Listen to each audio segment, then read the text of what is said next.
All right, well, I'm finished sanding the body filler. It's nice and flat.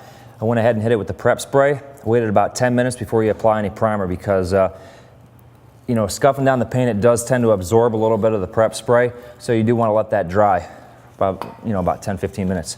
Now what I'm going to do is I'm going to apply the self-etch primer, and the reason I'm going to apply this is because we have a lot of bare metal showing. A little bit of surface rust was here, and this has maximum adhesion and rust corrosion resistance. So that's why you want to use a self-etching primer. It is usually the first step in priming when you do have bare metal exposed. So I'm going to shoot a quick coat of this. It doesn't have to be real heavy, just enough to cover, because you're going to lay the filler primer over top of that. And you do not need to sand this, of course, unless you get a run. So just put a light coat of this. You certainly want to have a well-ventilated area whenever spraying.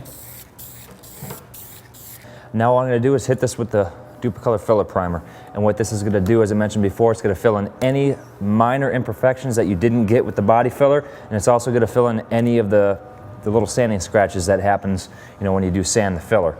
So this stuff you are going to want to put on pretty heavy, and basically you're just going to want to spray it on, wet sand it with 600 grit paper, spray it on again, wet sand, spray, wet sand until all of your scratches and imperfections are gone. It's a high build primer, and you're just going to want to keep on building it up until your surface is smooth as glass. Well, not smooth as glass, because you don't want your you want your paint to stick to it, but you're going to want the surface as smooth as possible, because the smoother the surface, the better your paint job's going to turn out.